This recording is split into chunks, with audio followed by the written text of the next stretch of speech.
मैं अशोक आपको समर्पित करता हूं कुछ दो भाई मोहन और Sohan, family motivational story in Hindi. एक समय की बात है, एक गांव में मोहन और सोहन नाम के दो भाई रहते थे। उनके माता पिता कुछ समय पहले ही एक दुर्घटना में चल बसे थे।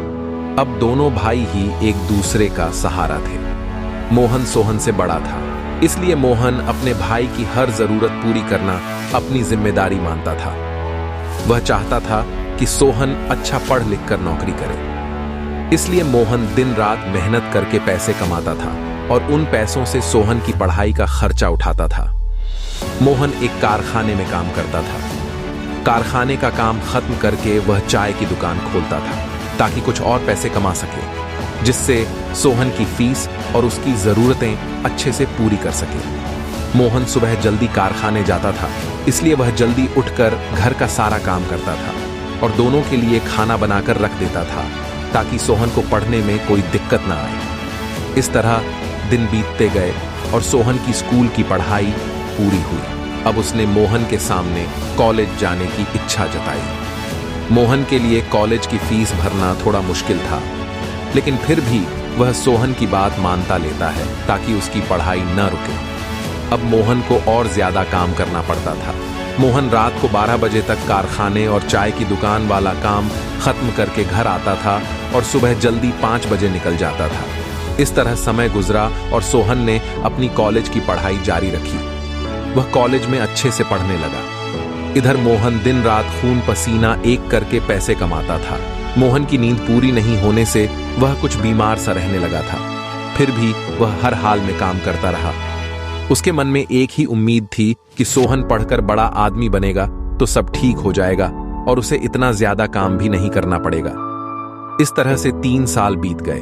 आज सोहन के कॉलेज की पढ़ाई पूरी हुई और आज उसके कॉलेज का परिणाम आने वाला था।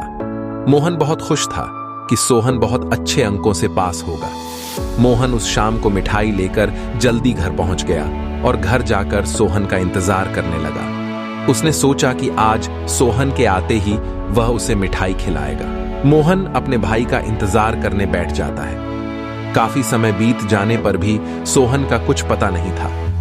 मोहन बार बार दरवाजे पर जाकर देखता रहा। इस तरह रात के 11 बज चुके थे। अब मोहन का भय बढ़ने लगा, लेकिन फिर भी उसने खुद को संभाला और कहा कि कैसा लड़का है, परिणाम अच्छा आया होगा, इसलिए दोस्तों के साथ पार्टी करने चला गया होगा और अपने भाई को ही भूल।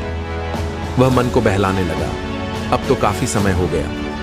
मोहन को लगा उसके भाई को कहीं कुछ हो तो नहीं गया और वह डर गया। कुछ देर बाद कोई दरवाजा पर आया। अब मोहन ने राहत की सांस ली और कहा, चलो ये लड़का आ गया। उसने दरवाजा खोला और देखा कि कुछ पुलिस वाले आए हैं। मोहन डर के मारे कांपने लगा और पूछा कि आप लोग क्यों आए हो?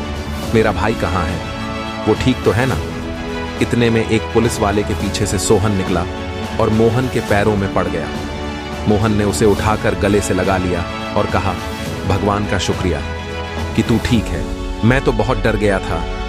इतने में एक पुलिस वाला कहता है कि मोहन जी, आप बहुत भाग्यशाली हैं कि आपके पास सोहन जैसा भाई है। सोहन ने आज वो कर दिखाया है जो हर कोई नहीं कर पाता है। इसने अपनी कॉलेज की पढ़ाई के साथ पुलिस की भर्ती की तैयारी भी की थी। आज उसके परिणाम भी आए हैं। सोहन ने दोनों परीक्षाओं में बहुत अच्छे अंक प्राप्त किए हैं। कुछ दिन बाद इसकी ट्रेनिंग शुरू होगी और फिर नौकरी पक्की हो जाएगी। ये सुनकर सोहन ने कहा कि भाग्यशाली तो मैं हूं जिसने ऐसा भाई पाया है। इन्होंने मेरी हर जरूरत को पूरा किया है और उसके लिए कड़ी मेहनत की। लेकिन अब समय आ गया है कि ये आराम करें और मैं इनकी हर जरूरत पूरी करूंगा। ये देख मोहन खुशी से रोने लगा। दोनों भाई आपस में गले लगे। पुलिस वालों ने उन्हें बधाई दी और सबने मिठाई खाई। सीख, परिस्थिति कैसी भी हो, लेकिन कभी मेहनत करना मत छोड़ो। एक दिन आपको सफलता जरूर मिलेगी।